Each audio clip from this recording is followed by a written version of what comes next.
আওয়ামী লীগ বদমাইশ ছিল, কিন্তু চালাক বদমাইশ ছিল। এরা তো দেখতেছে বেকুব টু দি পাওয়ার ইনফিনিটি। আবার দেখেন, আগে বলছিলাম না ওয়াজের স্টেজে উঠা আওয়ামী লীগের মতো বেদ্যবি করতো বিএনপি, আজকেও দেখেন কেমন বেদ্যবি করিচ্ছে ওয়াজের স্টেজে উঠা। কোরআন পার্লামেন্টে চাই, একটু কারা কারা চাই দুহাত তুলে দেখায় দেয়, যেহেতু লোক সংখ্যা যদিও কম তারপরে রাজনীতিবাদী বক্তব্য করেন, সংসদে কি চাবেন সেটা আপনি অন্য জায়গা দিয়ে চাবেন, এখানে মাহফিল করতে যাচ্ছেন মাহফিল করেন। সংসদ কোরআনের বাইরে এখন এই সংসদের কথা এখানে উদ্যোগ নেন, রাজনীতি সম্বন্ধে কোনো কথা বলবেন আপনার সভাপতি দেওয়া ঠিক না, সভাপতি দেওয়া ঠিক না। কি কারণে? ইসলামিক কোরআনে নাই, কোরআন নাই। তুমি এই সংসদের বক্তব্য দিয়ে সংসদে লেস কোরআনের যদি থাকে আপনার অসুবিধা আছে, আপনার তো কতক্ষণ কিসের চলে? বিএনপি লোক কিসের কথা কও? সেটি সেটি কোন কিসের কথা কও? আওয়ামী লীগের মতো বিএনপি শুরু করছে, এই আওয়ামী লীগের মতো তুমি বিএনপি কি এত কি এটি কোরআনের মধ্যে কি নাই? বক্তব্য দিবে আর তুমি কি তোমার বক্তব্য কি কোরআনের মধ্যে কি নাই? আইন মারবো দাও, এই তো তখন আপনি কথা চালান, আইন তখন আল্লাহ হয়ে গেল না বাবজান না, সংসদে জানবেন না। আচ্ছা, আপনি বক্তব্য কোরআন থেকে করতে থাকেন, সারাদিন করেন, বক্তব্য করবেন। শোনেন, না না তুমি কি সব সংসদ দিয়ে রাগারাগি না করি ভাই। হ্যালো ভাই, বাবজান কথা না বলে সংসদে আপনি প্রথম কেন তুলতেন? আচ্ছা, এখানে সংসদের করে কেন উঠবে? সংসদের করে কেন উঠবে? আপনারা শোনেন, হ্যালো ভাই, আমার কথা শোনেন, একটু সবাই মনোযোগ দিয়ে শুনবেন। বাংলাদেশে যদি অন্য মতাদর্শ যদি বাংলাদেশের সংসদে যদি তারা বাস্তবায়ন করার জন্য কাজ করে, আমরা মুসলমান তাওহীদি জনতা কেন কোরআনের আইন বাস্তবায়নের জন্য সংসদের কেন কথা বলতে পারবো না? কত বলে মুসলমান ঠিক কিনা? আমরা কোরআনের কথা বাংলাদেশের জমিনে, আমরা বাংলাদেশের জমিনে উড়াইছি নাই, দূরে বলছি নাই, আমরা বাংলাদেশের জমিনে কোরআনের আইন চাই। কিন্তু আপনারা যে মতাদর্শ করেন না, আপনাদের মতাদর্শ আপনারা বাস্তবায়ন করার জন্য কাজ করবেন, কোনো সমস্যা নাই। কিন্তু বাংলাদেশের জমিনে আমার কোরআনের মতাদর্শ বাস্তবায়নের জন্য আমি হুঙ্কার দেব, আমি কথা বলবো, চিৎকার করবো, এটা আমার ইমানের দায়িত্ব। বলে বলে মুসলমান ঠিক কিনা? এখানে কোরআনের কথা, আমি কোরআনের কথা বলছি। কোরআনের কথা বলতে গিয়ে যদি আমাকে যদি ফাঁসির মঞ্চেও ধরতে হয়, আমি 100 বার ধরতে যাচ্ছি। সম্মানিত হাজির, আমরা কোরআনের কথা বলবো, এটাই স্বাভাবিক কথা। আপনি আপনার মতাদর্শ করেন, কোনো সমস্যা নাই।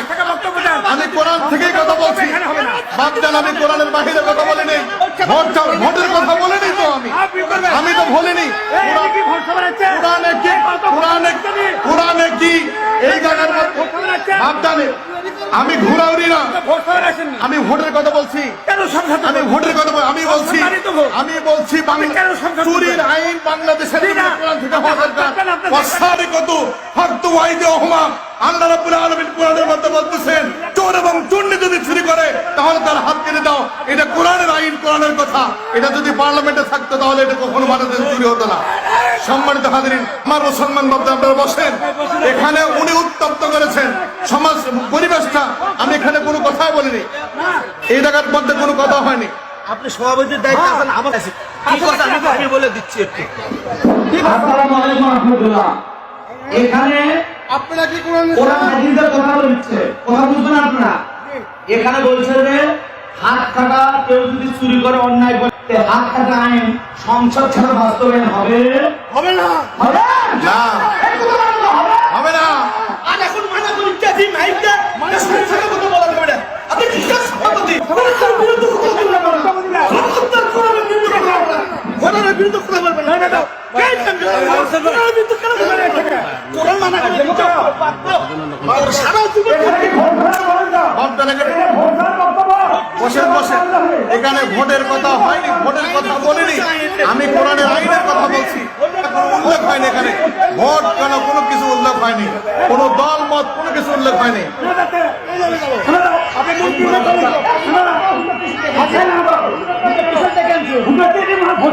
ভোটের কথা তো বলেন, হুজুর আইনের কথা বলছেন, হুজুর বলছে আইন হাত কোরআনের হাদিস এখানে উঠা বলি, সরকারি একটা পদে বাবজান বসেন বসেন ভাই, আপনারা কথা উত্তর আমরা যেখানে যাবো, আমরা তো বাংলাদেশে বলছি নাই, আমরা কোরআন থেকে কথা বলছি। আপনি আমার কথা বলতেই দেন না আমাকে। নাহলে কোরআনটা কথা বলবে আজকে আজকে কোরআনটা তুমি নাই নামে যাবেন নাহলে কোরআনটা কথা বলবে আপনি থাকেন নাহলে কোরআনটা কথা বলবে ভাই কোরআনটা কথা বলবে নাহলে আপনি নামে আপনার দুটো একটা ভাই কোরআনটা তাহলে ওই হুজুর বলবি কথা আপনি থাকেন হুজুর বলবে কথা আমি তাহলে ধোলাই খেলে না সারা বাংলাদেশে সাইজ হয়ে যাবে।